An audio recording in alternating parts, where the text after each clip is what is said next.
नमो अरिहन्ताणं नमो सीताणं नमो आयर्याणं नमो वज्रायाणं नमो लोये सवसानं मङ्गलं भगवान् वीरो मङ्गलं गौतमो वनि मङ्गलं कुन्दकुन्दातो जैनधर्मोऽस्तु मङ्गलम् सर्वमङ्गलमाङ्गल्यं सर्वकल्याणकारकं प्रधानं सर्वधर्माणां जयं जयतु शासनम् जीवमजीवमदपं जिनवल्वसेन जीर्णेन तीर्थं देवीन्द्रविन्दवन्दं वन्दे तं सर्वदा शिरसा।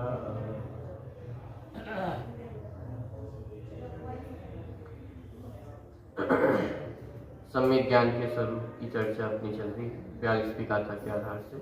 प्रश्न क्रमांक 205 गाथा का पाठ करते हैं। 205 गाथा क्रमांक 42। संशय विमोह विभ्रम विवर्ज्यम् अपपर स्वरूपस्य गहनं सम्मरणानं साया रमणीयभेयं तु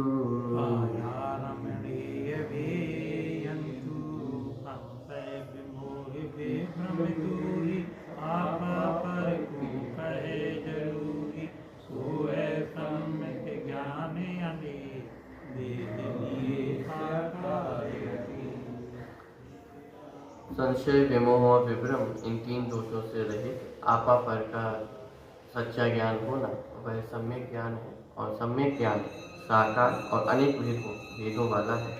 इस प्रकार गाथा का सामान्य है। टीका में इसकी विशेष चर्चा अपन ने देखी है। कल 3 शल्यों से रहित सम्यक ज्ञान होता है। 3 शल्य कौन कौन से हैं?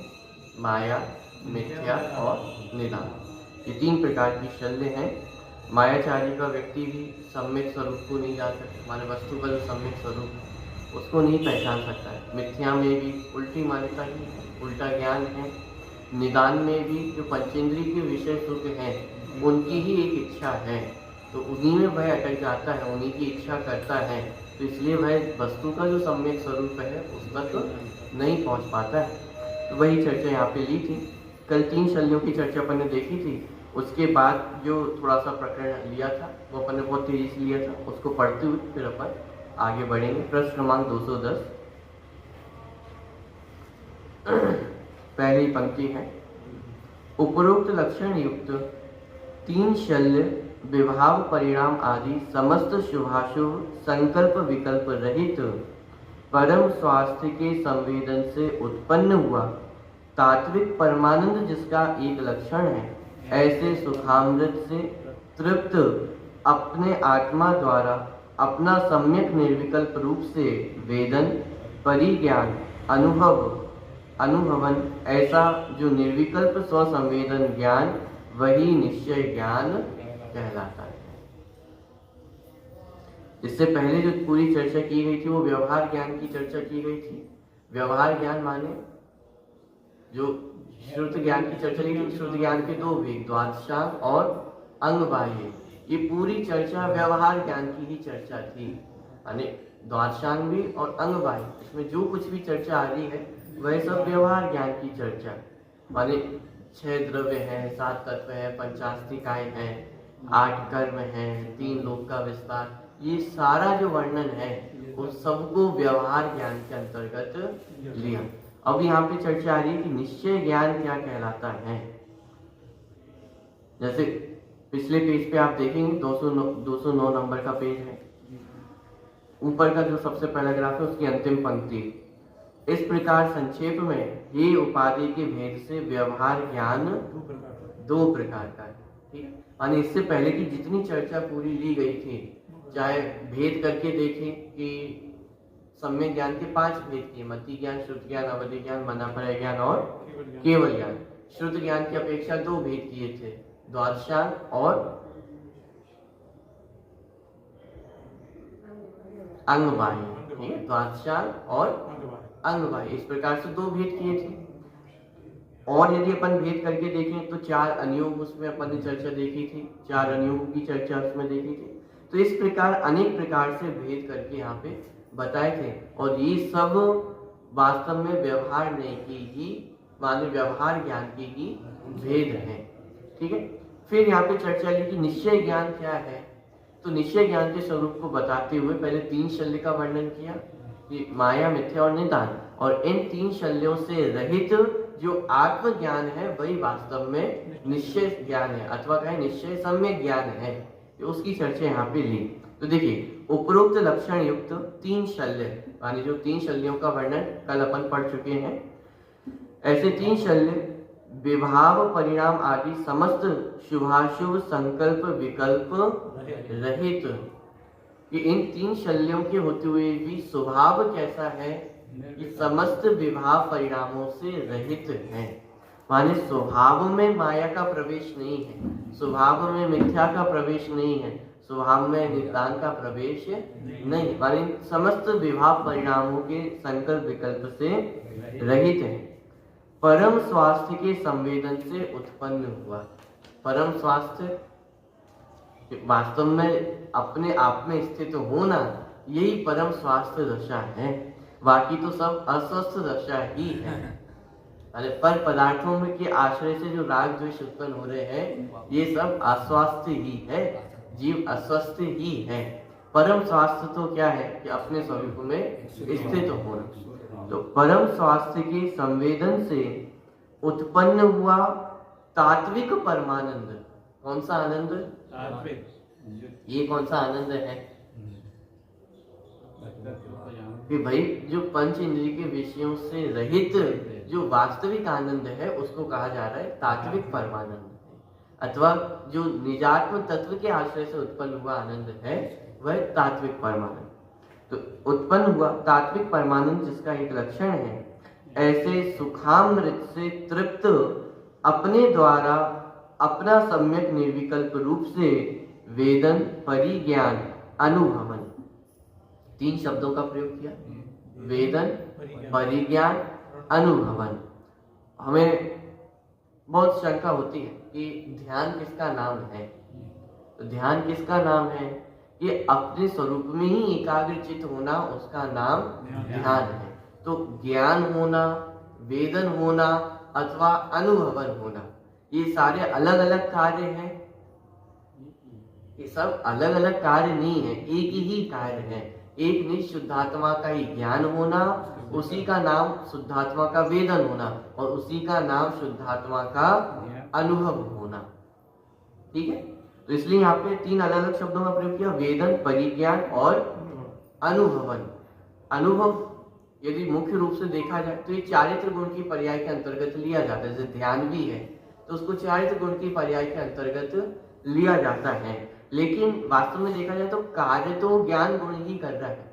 माने ज्ञान का अपने स्वरूप में ही स्थित हो जाना और कंटिन्यू स्थित रहना, उसका नाम ध्यान। जानने में तो हर समय आ रहा है, स्वयं का वेदन तो हर समय हो रहा है, लेकिन उसका वेदन होते रहना ये ध्यान कहलाता है, ये अनुभव कहलाता है। तो लेकिन कार्य तो उसमें वो ज्ञान ही कर रहा है, क्योंकि जानने का कार्य तो ज्ञान ही कर रहा है।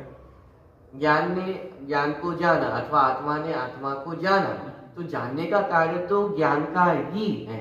इसलिए यहाँ पे वेदन, परिज्ञान और अनुभवन, इन सबको निश्चय ज्ञान के अंतर्गत ही लिया है।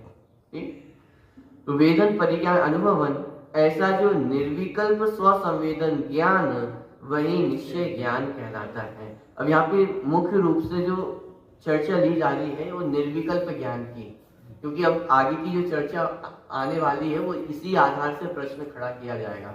माने यहाँ पे जो निश्चय ज्ञान को कहा जा रहा है वह निश्चय ज्ञान कैसा होता है? निर्विकल्प स्वसंवेदन ज्ञान होता है।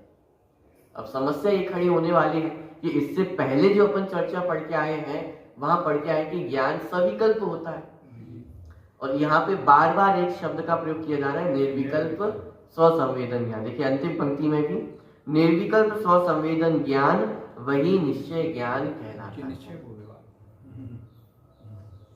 सविकल्प ज्ञान की चर्चा ली, वहां तो कहा कि वो सब व्यवहार ज्ञान है, और यहाँ पे कहा जा रहा है निश्चय ज्ञान क्या है कि निर्विकल्प स्वसंवेदन ज्ञान होना वही वास्तव में निश्चय ज्ञान है। अब देखिए यहाँ पे जब निर्विकल्प शब्द का अर्थ समझना है तो विकल्प को भी समझना होगा। विकल्प का अर्थ क्या है? यहाँ पे ऊपर देखिए, ऊपर पंक्ति में दूसरी पंक्ति, विभाव परिणाम आदि समस्त शुभाशुभ संकल्प विकल्प रहित। माने जितने शुभाशुभ परिणाम हैं अथवा राग और द्वेष के परिणाम हैं उन्हें क्या कहा जा रहा है? विकल्प। ऊपर कहा संकल्प विकल्प, तो विकल्प किसे कहा कि जो शुभाशुभ रूप परिणाम है, राग द्वेष रूप परिणाम है, उन्हें यहाँ पे विकल्प कहा है। तो फिर निर्विकल्प माने क्या कि उन विकल्पों से रहित होना। किससे रहित होना? कि समस्त शुभाशुभ विभाव परिणामों से रहित होना, उसका नाम है निर्विकल्प।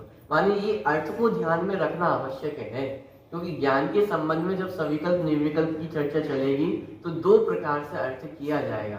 तो जब निर्विकल्प कहा जा रहा है तो वहां विकल्प शब्द का अर्थ क्या है? शुभाशुभ भाव। बहुत बढ़िया। माने जहां ज्ञान को निर्विकल्प कहा जा रहा है तो वहां विकल्प शब्द का अर्थ क्या होगा? शुभाशुभ भाव। जाने जितने राग द्वेष के परिणाम हैं उन सबको विकल्प कहा, और उन विकल्पों से रहित आत्मा का स्वसंवेदन होता है, इसलिए वह ज्ञान कैसा है? निर्विकल्प स्वसंवेदन ज्ञान। और वही कैसा है? निश्चय ज्ञान उसे कहा जा रहा है। ठीक है, इतनी चर्चा ख्याल में आई। अब यहाँ पे शिष्य शंका खड़ी करता है, उपरोक्त प्रकार से प्राकृत ग्रंथ में जो निर्विकल्प स्वसंवेदन ज्ञान कहा गया है वह घटित नहीं होता है। अब यहाँ पे शिष्य शंका खड़ी कर रहा है, साहब आप ही अपनी मूल गाथा में कह रहे हो कि जो ज्ञान है वह कैसा होता है? सायारम, माने साकार होता है, माने सविकल्प होता है, और फिर टीका में कह रहे हैं कि निर्विकल्प होता है। साहब ये बात तो आपकी घटित नहीं होती है। किस लिए घटित नहीं होता है? ऐसा कहा जाए तो कारण बतलाते हैं।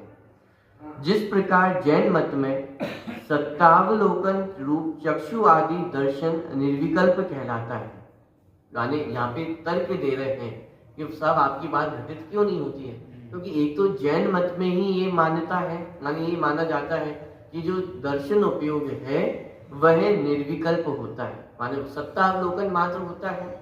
तो सत्तावलोकन मात्र होने से जो दर्शनोपयोग है वह कैसा है? निर्विकल्प है।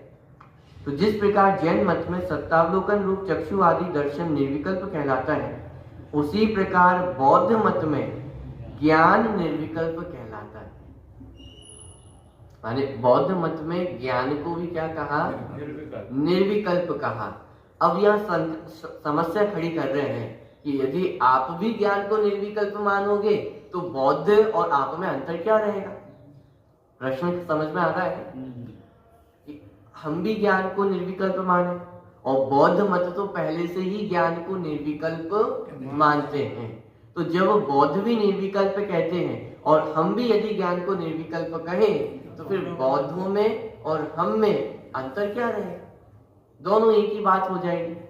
देखिए, उसी प्रकार बौद्ध मत में ज्ञान निर्विकल्प कहलाता है, परंतु वह निर्विकल्प होने पर भी वहां विकल्प को उत्पन्न करने वाला कहलाता है। अभी दूसरा तर्क, साहब अपन निर्विकल्प कह भी दें, बौद्धों में तो एक और व्यवस्था है कि ज्ञान निर्विकल्प होते हुए भी विकल्प को उत्पन्न करता है। माने स्वयं ज्ञान कैसा है? निर्विकल्प है, लेकिन फिर भी विकल्प को उत्पन्न करने वाला है। तो वहां तो विकल्प की व्यवस्था बैठ जाती है लेकिन यदि हम मात्र निर्विकल्प कहेंगे तो हमारी यहाँ व्यवस्था कैसे बैठेगी? बौद्धों में भी ज्ञान को निर्विकल्प कहने पर वहां व्यवस्था बन जाती है विकल्प की, क्योंकि वे ऐसा मानते हैं कि ज्ञान स्वरूप से तो निर्विकल्प है, लेकिन विकल्प को उत्पन्न करने वाला है। तो वहां तो व्यवस्था बन गई, लेकिन जैनों में व्यवस्था कैसे बनेगी? जैन मत में तो ज्ञान विकल्प को उत्पन्न करने वाला ही नहीं, परंतु स्वरूप से ही सविकल्प है और उसी प्रकार स्वपर प्रकाशक है। तो इस शंका का परिहार किया जाता है। माने शिष्य स्वयं ये कह रहा है कि साहब बौद्ध मत में तो ज्ञान को निर्विकल्प कहा और फिर ये बताया कि ज्ञान जो निर्विकल्प है वह विकल्प को उत्पन्न करता है। फिर कहा कि साहब जैन दर्शन में तो ज्ञान को विकल्प का उत्पन्न करने वाला ही नहीं, ज्ञान को ही स्वरूप से कैसा कहा? निर्विकल्प कहा है, माने सविकल्प कहा है। तो फिर ये सारी जो समस्या खड़ी हो रही है उसका समाधान कैसे होगा? माने प्रश्न समझ में आ रहा है, शंका समझ में आ रही है। शंका कहाँ से खड़ी हुई? मूल जो गाथा आई, मूल गाथा में क्या कहा? ज्ञान कैसा है? सविकल्प है। ठीक है, मूल जो गाथा आई 42वें नंबर की गाथा, वहां क्या कहा? ज्ञान कैसा है? सविकल्प है। टीका में भी उसका विस्तार कर दिया। सविकल्प माने विकल्प है, तो विकल्प माने क्या है? नहीं, वापस चलिए अपन पुराने पेज पे चले, पेज क्रमांक 207, ऊपर का पैराग्राफ है, सबसे पहला पैराग्राफ, दूसरी पंक्ति। सायारम देखा है? मिला? सायारम, सायारम माने साकार, साकार माने सविकल्प। ठीक है, आगे। यह घट है, यह वस्त्र है इत्यादि जानने के व्यापार रूप से साकार है अथवा सविकल्प व्यवसायात्मकम निश्चयात्मकम, ऐसा साकार का अर्थ है। क्या अर्थ है साकार का? निश्चयात्मक होना, माने निर्णयात्मक होना। यहाँ पे जो ज्ञान को सविकल्प कहा है, साकार कहा है, तो वहां विकल्प का अर्थ क्या है? निश्चयात्मक पना होना। निश्चयात्मक पना माने निर्णयात्मक पना होना। माइक को देखा तो माइक को देख करके निर्णय होना कि ये माइक है। पुस्तक को देखा तो पुस्तक को देख करके निर्णय करने की सामर्थ्य होना कि ये पुस्तक है। शरीर को देख करके ये शरीर है, माने निर्णय करने की सामर्थ्य। ये ज्ञान का सविकल्प पना है। सम्यक ज्ञान का स्वरूप बताया कि सम्यक ज्ञान कैसा होता है? निर्णयात्मक ज्ञान होता है। निर्णयात्मक ज्ञान है माने उसमें संशय नहीं है, विपर्य नहीं है और अनद्वशय नहीं है। इन तीनों में से एक भी होगा तो वस्तु का निर्णय करना संभव नहीं है। इसलिए सम्यक ज्ञान कैसा होता है? साकार होता है, माने सविकल्प होता है। यहाँ पे विकल्प शब्द का अर्थ क्या है? निर्णयात्मक होना। ठीक है, इतना समझ में आ रहा है? न्याय की भाषा में जब, यदि आपको याद होगा, जब पंडित साहब आए थे तो उन्होंने परीक्षा मुख सूत्र लिया था, परीक्षा मुख ग्रंथ लिया था, वहां पे प्रमाण की परिभाषा ली थी। स्व अपूर्वार्थ व्यवसायात्मकम ज्ञानम प्रमाणम, माने प्रमाण जो ज्ञान है, और प्रमाणम माने यदि बहुत सरल भाषा में कहूं तो सम्यक ज्ञानम प्रमाणम। सम्यक ज्ञानम प्रमाण माने प्रमाण ज्ञान माने सम्यक ज्ञान। जैसे अपन कहते हैं ना किसी भी बात को कि प्रमाण प्रस्तुत करना है, तो प्रमाण के रूप में किसको प्रस्तुत किया जाए? वो ठोस वस्तु क्या है? तो जैन न्याय में कहा कि सम्यक ज्ञान ही प्रमाण है। ठीक है, तो सम्यक ज्ञानम प्रमाण माने प्रमाण ज्ञान अथवा सच्चा ज्ञान क्या है? सम्यक ज्ञान। और उस प्रमाण का स्वरूप क्या? स्व अपूर्वार्थ व्यवसायात्मकम ज्ञानम प्रमाणम, माने स्व और अपूर्व। स्व माने स्वयं को जानने वाला, अपूर्व माने इसमें दो चीजें, पर पदार्थ भी आ जाते हैं और जो पहले नहीं जाना गया है ऐसे पदार्थ को जानने वाला। स्व अपूर्व अर्थ, अर्थ माने वस्तु, स्व अपूर्व अर्थ व्यवसायात्मकम ज्ञानम प्रमाणम। व्यवसायात्मकम माने निश्चयात्मकम, निर्णयात्मकम, जो स्व और पर का निर्णय करने वाला ज्ञान है वह प्रमाण ज्ञान है अथवा सम्यक ज्ञान है।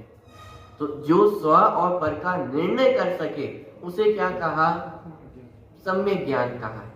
ठीक है, तो यहाँ विकल्प शब्द का अर्थ क्या है? निर्णय करने वाला ज्ञान।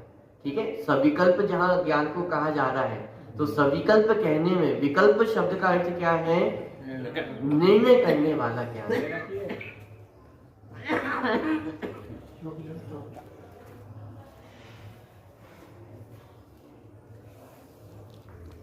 चलिए, इतना ख्याल में आया।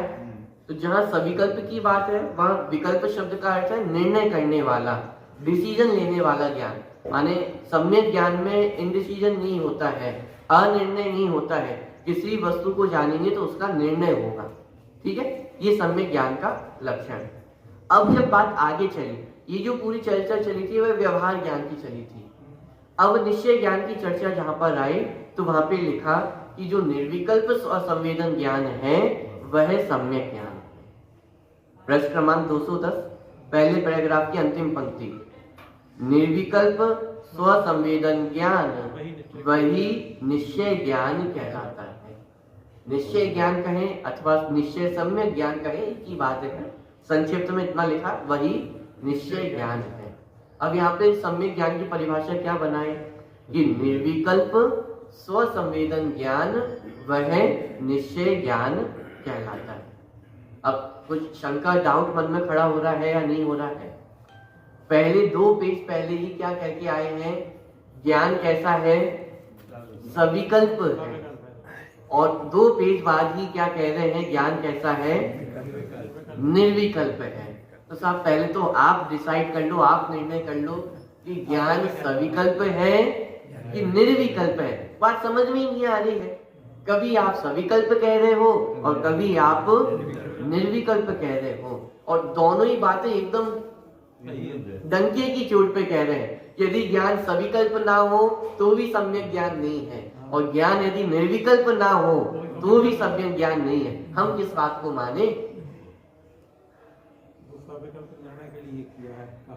तो अब पहले सबसे पहले निर्णय करना पड़ेगा कि जहां सविकल्प कहा वहां विकल्प शब्द का अर्थ क्या है, और जहां निर्विकल्प कहा वहां विकल्प शब्द का अर्थ क्या है।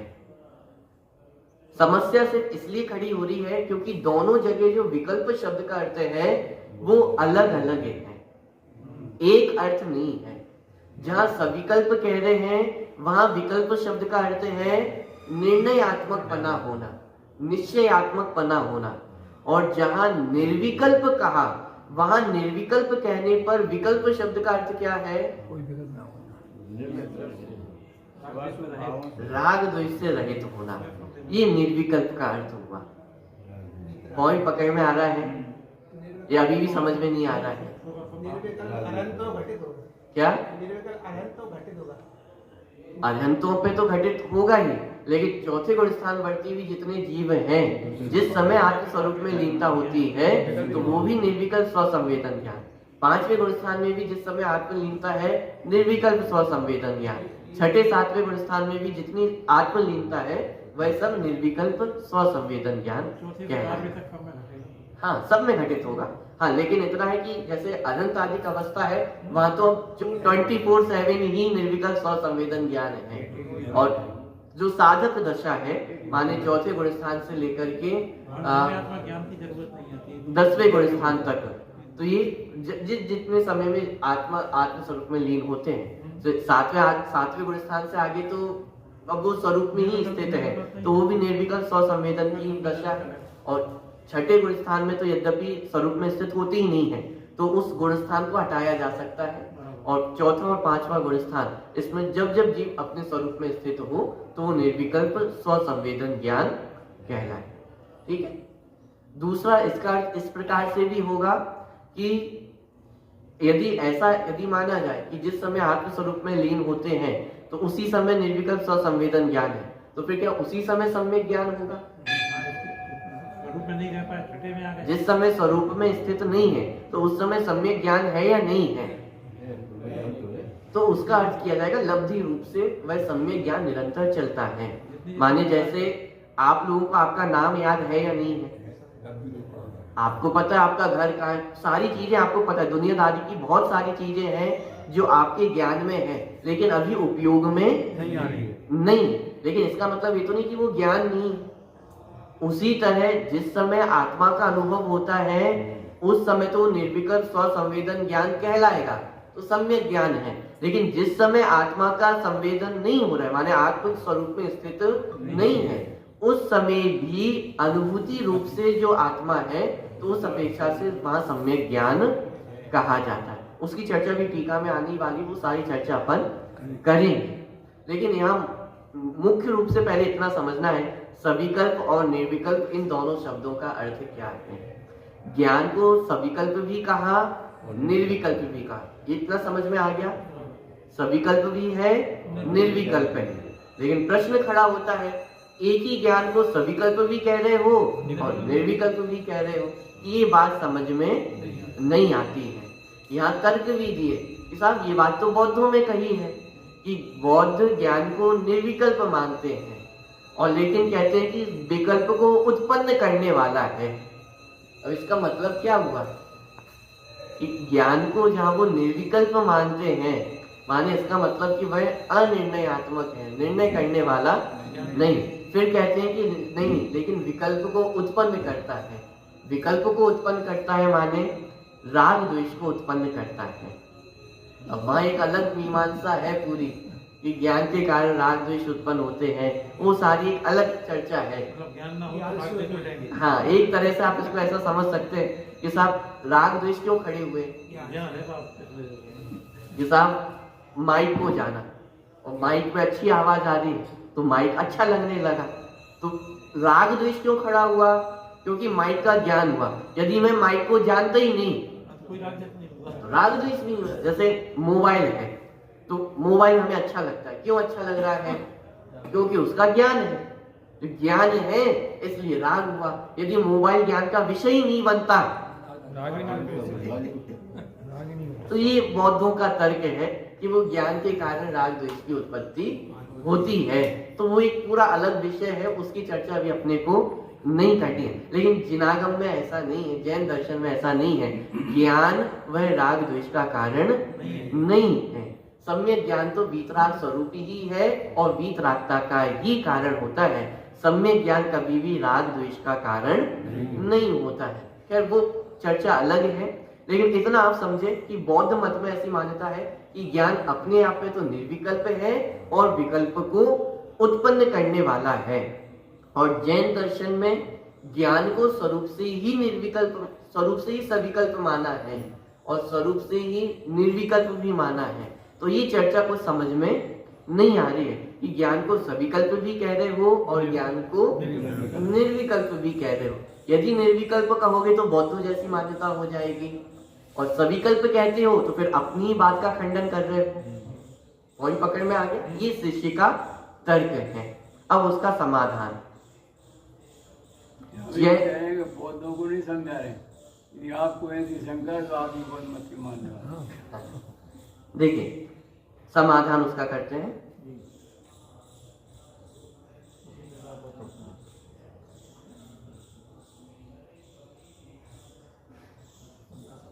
चलिए, वह इस प्रकार है। देखिए शंका का परिहार जैन सिद्धांत में मिला। हाँ, नीचे से 5वीं पंक्ति है। जैन सिद्धांत में ज्ञान को कथनचित सविकल्प और कथनचित निर्विकल्प माना है। माने जिनागम में ज्ञान को किसी अपेक्षा से सविकल्प कहा है और किसी अपेक्षा से निर्विकल्प कहा है। वह इस प्रकार है, जिस प्रकार विषयानंद रूप जो संवेदन है वह राग संवेदन के विकल्प रूप होने से सविकल्प है, तो भी शेष अनिश्चित सूक्ष्म विकल्पों का सद्भाव होने पर भी उनका मुख्यपना नहीं है, इस कारण निर्विकल्प भी कहलाता है। क्या? जैसे इंद्रिय विषय है, तो इंद्रिय विषयों के माध्यम से जिन जिन वस्तुओं का आनंद प्राप्त होता है, तो एक समय में हमें लगता है कि एक ही वस्तु का आनंद हो रहा है, जैसे बहुत तेज प्यास लगी तो अपन ने क्या किया, पानी पी लिया। अब उपयोग में पानी पीने पर जो आनंद उत्पन्न हो रहा है वो तो मुख्य हो गया, लेकिन लब्धि रूप से देखा जाए तो और कितने सारे आनंद उस समय भी गर्वित हैं या नहीं है। मान लीजिए गर्मी का मौसम है और आप अपने घर में हैं, कूलर के सामने हैं, तो स्पर्शन इंद्रिय जन्य जो सुख की अनुभूति है वो भी साथ में चल रही है। इसके अलावा घर में गरीबी नहीं है, रुपए पैसे हैं, तो उसका भी आनंद आपको है उस समय की नहीं है। आपके परिवारजन वाले आपके साथ हैं, भले ही उस समय घर में ना हो, कोई व्यापार करने गया है, बच्चे स्कूल गए हैं, कोई कहीं होगा, लेकिन आपको इस बात के अंदर में तसल्ली है या नहीं है कि सब हैं और सब स्वस्थ हैं। माने आप विचार करके देखें तो ऐसे कितने सारे आनंद हैं जो उस समय भी वर्तमान में आपके साथ चल रहे हैं, लेकिन मुख्य क्या है वर्तमान में, पानी पीने का आनंद। इस बार बहुत तेज गर्मी लग रही थी और पानी पी लिया तो ये आनंद मुख्य हो गया, और बाकी सारे आनंद कैसे हो गए हैं, गौण हो गए। निषेध नहीं है, वर्तमान में वो सारे आनंद भी चल रहे हैं, लेकिन वो कैसे हैं, गौण हो गए। ठीक है, तो वही बात यहाँ पे कह रहे हैं, जिस प्रकार विषयानंद रूप जो संवेदन है वह राग संवेदन के विकल्प रूप होने से सविकल्प है, तो भी शेष अनिश्चित सूक्ष्म विकल्पों का सद्भाव होने पर भी उनका मुख्य पना नहीं है। माने सरल भाषा में कहूं तो जो बाकी का शेष आनंद है उसका मुख्य पना नहीं है, इस कारण निर्विकल्प भी कहलाता है। तो यहाँ पे कहा कि आनंद कैसा है, सविकल्प है कि निर्विकल्प है। सविकल्प होते हुए भी निर्विकल्प है। वर्तमान में जिस आनंद को भोग रहे हैं उसकी अपेक्षा कहेंगे तो वो आनंद कैसा है, सविकल्प है। लेकिन बहुत सारा आनंद गौण भी है, मुख्य नहीं है, उसकी अपेक्षा कहेंगे तो आनंद कैसा है, निर्विकल्प है। ये तर्क माने एक उदाहरण यहाँ पे दिया है। उसी प्रकार स्वशुद्धात्मा के संवेदन रूप वीतराग ससंवेदन ज्ञान भी स्वसंवेदन के एक आकार रूप विकल्पमय होने से सविकल्प है। माने यहाँ पे सविकल्प शब्द का अर्थ निर्णयात्मक अथवा अपने ज्ञान का विषय बनना। जैसे पानी पीने पर प्यास बुझ गई तो वो जो आनंद उत्पन्न हो वो हमारे ज्ञान का विषय बन रहा है। कोई पूछे आपसे कि साहब आपको किस बात की खुशी है, आप कह सकते हो साहब बहुत गर्मी लग रही थी, बहुत प्यास लग रही थी और पानी पीने को मिल गया, तो इस बात का आनंद मुझे है। लेकिन क्या इसी बात का आनंद है? अभी पता चले कि आपकी दुकान में आग लग गई, माने दुकान में आग नहीं लगी है, दुकान अच्छी चल रही है, इस बात का भी तो आनंद वर्तमान में चल रहा है। जिस पानी पीते समय, पानी पीने का आनंद लेते समय भी दुकान बराबर है, इस बात का आनंद है या नहीं है? आनंद है, लेकिन अभी वो कैसा है, गौण है। कोई पूछे किस बात का आनंद है तो उत्तर यही आएगा कि साहब ठंडा बढ़िया पानी पीने को मिल गया है, इस बात का आनंद है। तो ये आनंद मुख्य हो गया और बाकी सारे आनंद गौण हो गए। तो इसे कहा कि वो आनंद सविकल्प भी है और निर्विकल्प भी है, माने बाकी के सारे विकल्प आपको नहीं है, लेकिन आनंद है। दुनिया के अनंत विकल्पों से आप रहित हो वर्तमान में, ये निर्विकल्पपना, लेकिन एक विकल्प तो है ना, इसलिए वो आनंद कैसा है, सविकल्प है। उदाहरण समझ में आया? अब उसी तरह यहाँ पे सिद्धांत बता रहे हैं कि जिस समय शुद्धात्मा के संवेदन रूप वीतराग स्वसंवेदन ज्ञान भी स्वसंवेदन ज्ञान के एक आकार रूप विकल्पमय होने से सविकल्प है, तो भी बाह्य विषयों के अनिश्चित सूक्ष्म विकल्पों का सद्भाव होने पर भी उनका मुख्य पना ना होने से निर्विकल्प भी कहलाता है। माने स्वसंवेदन ज्ञान के समय एकमात्र कोई विकल्प है तो किसका विकल्प है, कि आत्मा को जानने रूप विकल्प है, और आत्मा को जानने रूप विकल्प है तो बाकी सारे विकल्पों का क्या हो गया, वो सारे विकल्प गौण हो गए। देखो यहाँ पे निषेध नहीं कहा, यहाँ पे भी कहा कि यद्यपि वो विकल्प भी चल रहे हैं। जैसे चौथे गुण स्थान में है और कोई व्यक्ति आत्म स्वरूप में स्थित हुआ, तो आत्म स्वरूप में स्थित हुआ तो आत्मा का ज्ञान हुआ। आत्मा का ज्ञान होने पर क्या बाकी सारे विकल्पों का अभाव हो गया? क्या उसे अपने परिवार की चिंता नहीं होगी, मंदिर नहीं आएगा, पूजन पाठ नहीं करेगा, व्रत संयम आदि जैसे 5वें गुण स्थान में है तो व्रत संयम आदि के विकल्प भी होंगे। वो सारे विकल्प हैं, लेकिन वर्तमान में कैसे हो गए हैं? गौण हो गए हैं। जिस समय पानी पीने का आनंद है उस समय बाकी के सारे विकल्प गौण हो गए हैं।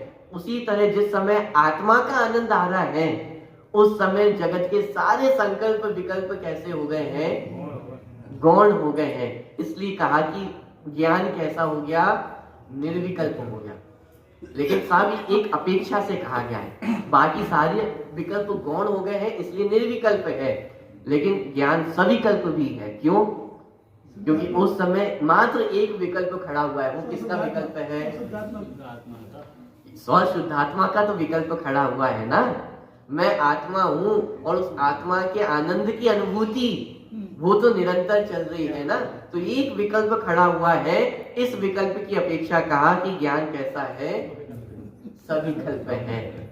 पॉइंट समझ में आ रहा है? माने जिस समय आत्मा को जाना उस समय जगत के समस्त संकल्प विकल्पों से रहित हो गए, इसलिए ज्ञान कैसा है? निर्विकल्प है। लेकिन स्वयं के संबंध में एक विकल्प है, माने मैं आत्मा हूं और उस आत्मा के आनंद की अनुभूति निरंतर चल रही है, इसे विकल्प कहा। और तो इस अपेक्षा से ज्ञान कैसा है? सविकल्प है। पॉइंट्स पकड़ में आ रहा है? देखिए, तो उसी प्रकार स्वशुद्धात्मा के संवेदन रूप वीतराग स्वसंवेदन ज्ञान भी स्वसंवेदन के एक आकार रूप विकल्पमय होने से कैसा है? सविकल्प है। तो भी बाह्य विषयों के अनिश्चित, माने उस समय जो बाह्य विषयों के विकल्प है वो कैसे हो गए हैं? अनिश्चित है। माने उनकी इच्छा भी वर्तमान में शेष नहीं रहे, आप उनके बारे में सोच भी नहीं रहे हैं। जैसे पानी पीते समय बाकी चीजों के बारे में सोचते भी नहीं है, तो वो कैसे हो गए? एक तरह से अनिश्चित हो गए हैं। ऐसे ही अनिश्चित सूक्ष्म विकल्पों का सद्भाव होने पर भी उनका मुख्य पना ना होने से निर्विकल्प भी कहलाता है। कि अन्य सारे विकल्प हैं, इस बात का निषेध नहीं है। चक्रवर्ती 6 खंड का पालन करना है तो 6 खंड के संबंध में संकल्प विकल्प होते होंगे या नहीं होते होंगे? अपन लोगों को अपने घर की व्यवस्था बनाने के लिए ही कितने संकल्प विकल्प होते हैं। अरे सिर्फ छोटा सा अपना घर है और उस घर की पूरी व्यवस्था बनानी हो, कितने संकल्प विकल्प हैं। सुबह से लेकर के रात तक वही चिंताएं लगी रहती हैं। तो जिसको 6 खंड का पालन करना हो, जो 6 खंड का स्वामी हो, तो 6 खंड संबंधी संकल्प विकल्प होंगे या नहीं होंगे? साहब यहाँ व्यवस्था बिगड़ रही है, उस राज्य की व्यवस्था देखो, वो राजा ऐसा कर रहा है, कितने संकल्प विकल्प होंगे। लेकिन इतना होने पर भी यहाँ कह रहे हैं कि जिस समय उपयोग आत्मा में स्थित हुआ, जिस समय स्वसंवेदन ज्ञान हुआ, उस समय आत्मा समस्त बाहर के संकल्प विकल्पों से रहित हो गया है। रहित होने का मतलब गौण हो गए हैं, वो अभी उपयोग का विषय नहीं बन रहे हैं। अभी उपयोग में तो एकमात्र आत्मा ही दिखाई दे रहा है और सब कैसे हो गए हैं? गौण हो गए हैं। बस इसलिए ज्ञान कैसा हो गया? निर्विकल्प हो गया। क्योंकि सविकल्प दशा में तो ये सारे विकल्प खड़े होते हुए दिखाई दे रहे थे। घर की चिंता है, व्यापार की चिंता है, बच्चों की चिंता है, परिवार की चिंता है, इतने सारे विकल्प थे। और जिस समय उपयोग आत्मा में गया, उस समय सारे विकल्प एक झटके में दूर हो गए। तो इसलिए कहा कि ज्ञान कैसा है? निर्विकल्प है। तो निर्विकल्प ही तो मतलब कुछ भी जानने में नहीं आता है। अरे नहीं, एक जानने में आ रहा है इसलिए बाकी सब जगहों से निर्विकल्प हुआ है। इसका मतलब ज्ञान सविकल्प है। ज्ञान को हमेशा निर्विकल्प मानेंगे तो भी समस्या खड़ी होगी, क्योंकि फिर आत्मा भी जानने में नहीं आएगा। और ज्ञान को यदि सदा सविकल्प मानेंगे तो फिर सब कुछ जानने में आएगा, तो फिर आत्मा कैसे जानने में आएगा? तो माने ज्ञान किसी अपेक्षा से सविकल्प कहा और किसी अपेक्षा से निर्विकल्प कहा। आत्मा को जानता है इसलिए सविकल्प है, और बाकी सब जानने में नहीं आते माने गौण हो जाते हैं, इसलिए ज्ञान कैसा हो गया? निर्विकल्प हो गया है। जैसे कोई पिता होता है और वो अपनी पुत्री, अपनी बच्ची की शादी कर दे तो क्या कहते हैं? साहब अब निश्चिंत हो गए हैं, निर्विकल्प हो गए हैं, निर्भर हो गए हैं। वास्तव में निर्विकल्प हो गए हो क्या? यदि उसकी बेटी को अपने ससुराल में कोई समस्या खड़ी होगी तो विकल्प खड़ा होगा या नहीं होगा? विकल्प तो उस समय भी खड़े होते हैं, शादी करते करते भी विकल्प है, शादी हो जाने के बाद भी विकल्प है, लेकिन तो भी कहा जाता है कि अरे अब मैं कैसा हो गया हूँ? निर्विकल्प हो गया हूँ। कहा जाता है नहीं कहा जाता है? बच्चों की नौकरी लग जाए, बच्चे अपने काम से लग जाए तो क्या कहते हैं? फाइनल हो जाए उस समय निर्भर कि साहब मैं निर्भर हो गया हूँ। तो ये निर्भर होना माने ये ऐसा ही है कि वो विकल्प होते हुए भी अब उनकी चिंता नहीं रही है, अब उन चिंताओं के प्रति हमारा उपयोग नहीं है, इसलिए मैं कैसा हो गया हूँ? निर्भर हो गया हूँ, निर्विकल्प हो गया हूँ। ऐसे ही साधकों के जीवन में भी विकल्प तो उत्पन्न होते हैं। चौथे गुण स्थान में होगा तो चौथे गुण स्थान के विकल्प होंगे, पांचवें गुण स्थान में होगा तो पांचवें गुण स्थान के विकल्प होंगे, अरे छठे सातवें गुण स्थान में होंगे तो छठे गुण स्थान संबंधी विकल्प होंगे। सारे विकल्प होंगे लेकिन उन विकल्पों की ओर उपयोग नहीं जाता है। बस इसका नाम है कि मैं निर्भर हो गया हूँ, निर्विकल्प हो गया हूँ। इसका नाम है सम्यक ज्ञान। कैसा होता है? निर्विकल्प होता है। विकल्प होते हुए भी सम्यक ज्ञान कैसा हो गया है? निर्विकल्प हो गया है। सब निर्विकल्प हो गया तो कुछ जानने में आ रहा है या नहीं आ रहा है? जैसे उस पिता से पूछा जाए शादी करने पर क्या जानने में आ रहा है? साहब बेटी की शादी हो गई है, अच्छे से हो गई है, बस इस बात का आनंद है। ऐसे ही ज्ञानियों से पूछा जाए कि कोई विकल्प है या नहीं है, कि अरे आत्मा जानने में आ रहा है ना, बस यही एक विकल्प है, बाकी और कोई विकल्प नहीं है। इसलिए ज्ञान कैसा है? सविकल्प है। आत्मा जानने में आ रहा है ना तो इसलिए सविकल्प है, और बाकी कुछ भी जानने में नहीं आ रहा इसलिए कैसा है? निर्विकल्प है। पॉइंट पकड़ में आ रहा है? ज्ञान सविकल्प भी है और ज्ञान निर्विकल्प भी है। ठीक है, चलिए थोड़ा सा आगे बढ़े। यहाँ अपूर्व स्वसंवेदन के आकार रूप अंतर्मुख प्रतिभास होने पर भी बाह्य विषयों के अनिश्चित सूक्ष्म विकल्प भी है। इसी कारण ज्ञान स्वपर प्रकाशक भी सिद्ध होता है। अभी और थोड़ी सी चर्चा ये चलने वाली है सविकल्प निर्विकल्प के संबंध में। अब दूसरी बात भी सिद्ध की कि चूंकि जो ज्ञान है वह स्व को भी जान रहा है, लेकिन जिस समय हमने कहा कि स्व को जान रहा है उस समय बाहर में जो विकल्प हैं उनकी सत्ता तो है, और कहीं ना कहीं ज्ञान का विषय भी है। ऐसा नहीं कि ज्ञान में से उड़ गए हो। जिस समय आत्मा का ज्ञान हुआ तो उस समय आप ये थोड़ी ना भूल जाओगे कि जो असमान जाति द्रव्य पर्याय है इसका नाम प्रतीक है, ये भूल नहीं जाएंगे। आपके कितने परिवार हैं, आपके माता पिता कौन है, आपके बच्चे कौन है, आपका घर कौन सा है, आत्मज्ञान होने पर ये सारी चीजें आप भूल जाने वाले नहीं हो। अरे सम्यक ज्ञान बेवकूफ बनने का नाम नहीं है। जो असमान जाति द्रव्य पर्याय है उसका ज्ञान भी होगा। बाहर में जिनके साथ लौकिक व्यवहार में संबंध है, जिन्हें आप माता पिता कहते हैं, जिन्हें आप अपने बच्चे कहते हैं, जिन्हें आप अपना परिवार कहते हैं, अपना घर कहते हैं, अपने रुपए पैसे कहते हैं, उसका ज्ञान भी तो रहेगा ना, वो विकल्प भी रहेंगे। तो इस अपेक्षा से कहा कि जो ज्ञान है वह स्वपर प्रकाशक होता है, इस बात की भी सिद्धि होती है। माने जिस समय आत्मा स्व को जान रहा है उस समय भी पर पदार्थ निरंतर ज्ञान का विषय बनते हैं। तो इस तरह ये सिद्ध किया कि ज्ञान का स्वभाव कैसा है? स्वपर प्रकाशक है।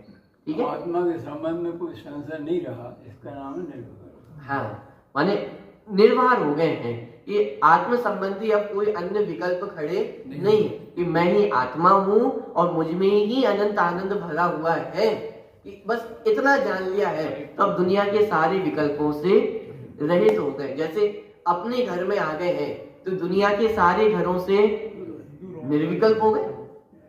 यदि अपने घर का पता ना हो तो फिर दुनिया के हर एक घर में भटकते फिरेंगे, तब ये मेरा घर है कि ये मेरा घर है कि ये मेरा घर है। अपने घर में आ गए हैं तो सारे विकल्पों से रहित हो गए हैं। ऐसे ही ज्ञान जब आत्मा में आ गया है तो बाकी दुनिया के सारे विकल्पों से कैसा हो गया? निर्विकल्प हो गया। ठीक है। अब दूसरी बात, जिस समय ज्ञान स्वसंवेदन कर रहा है उस समय भी चूंकि बाहर के जो विकल्प हैं वो भी सत्ता रूप से विद्यमान रहते हैं। ज्ञान का विषय तो रहते हैं, भले ही लब्धि रूप में रहे, उपयोग रूप में तो आत्मा है, लेकिन लब्धि रूप में तो उनकी सत्ता भी रहती है। तो इस प्रकार से सिद्ध किया कि ज्ञान स्वपर प्रकाशक होता है, स्व को भी जानता है, पर को भी जानता है। ठीक है। तो यहाँ अपूर्व स्व संवेदन के आकार रूप अंतर्मुख प्रतिभास होने पर भी बाह्य विषयों के अनिश्चित सूक्ष्म विकल्प भी हैं। इसी कारण ज्ञान स्वपर प्रकाशक भी सिद्ध होता है।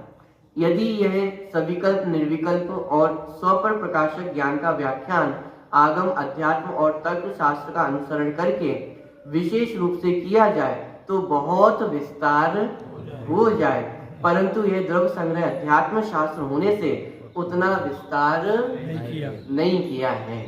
तो यहाँ पे आचार्य भी ये घोषित कर रहे हैं ये जो द्रव्य संग्रह ग्रंथ है वह कैसा ग्रंथ है? आध्यात्मिक शास्त्र है।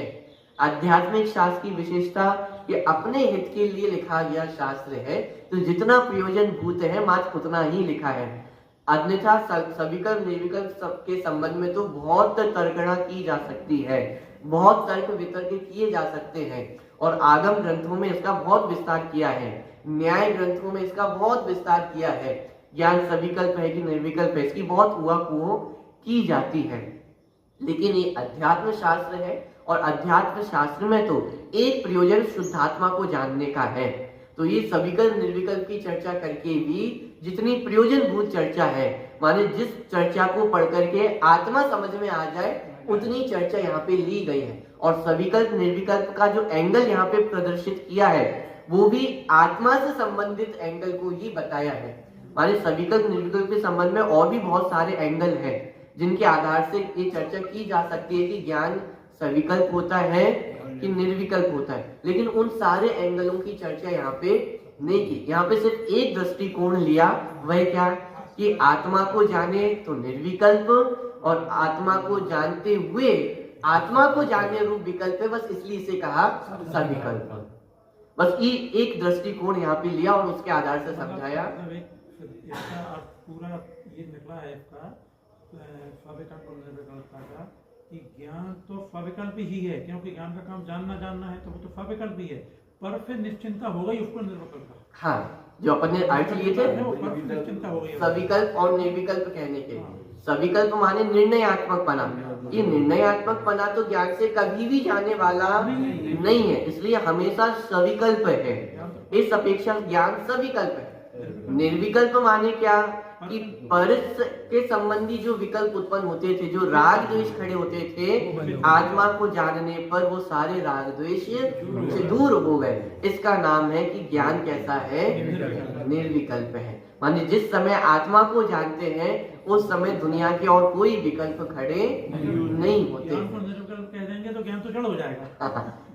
ज्ञान का तो स्वभाव स्वरूप से तो विकल्पात्मक पना ही है, माने निश्चयात्मक पना ही है, निर्णयात्मक पना, डिसीजन करना, ये सम्यक ज्ञान का लक्षण कहा। माने जो ज्ञान डिसीजन ना कर सके, निर्णय ना कर सके, वो ज्ञान ज्ञान नहीं। राग में धर्म है कि अधर्म है? जैसा कभी धर्म भी होता है कभी अधर्म भी होता है, इसका मतलब है सम्यक ज्ञान नहीं, क्योंकि सम्यक ज्ञान का स्वरूप है निर्णय करना। अब मैं आत्मा हूं या नहीं हूं, यदि ये संशय है इसका मतलब सम्यक ज्ञान नहीं। मैं आत्मा ही हूं, ये निर्णयात्मक ज्ञान हुआ। बात पकड़ में आ रही? तो निर्णयात्मक ज्ञान ही सम्यक ज्ञान होता है, और इसलिए ज्ञान को सविकल्प कहा कि निर्णय करने की सामर्थ्य है ज्ञान में, इसलिए सविकल्प है। लेकिन निर्विकल्प क्यों कहा? कि बाहर के समस्त विकल्प जालों से, माने राग द्वेष से रहित हो जाता है, इसलिए ज्ञान कैसा है? निर्विकल्प है। इस तरह सविकल्प और निर्विकल्प की चर्चा यहाँ पे की है। स्वपर प्रकाशक के संबंध में थोड़ी चर्चा और अपन आज जो चर्चा है वो थोड़ी सी अपन और करेंगे, क्योंकि स्वपर प्रकाशक के संबंध में बहुत सारे प्रश्न खड़े होते हैं। यदि ज्ञान स्वपर प्रकाशक है तो जिस समय आत्मानुभूति होती है तो उस समय पर प्रकाशकपना है या नहीं है, या अनंत सिद्ध भगवान है तो उनका ज्ञान स्वपर प्रकाशक है या नहीं है, और इस संबंध में बहुत सारे विचार किए जाते हैं। उसकी थोड़ी सी चर्चा अपन कल करेंगे। सहजानंदी सोज स्वरूपी अविनाशी में आत्म स्वरूप, सहजानंदी सोज स्वरूपी अविनाशी में आत्म स्वरूप, सहजानंदी सोज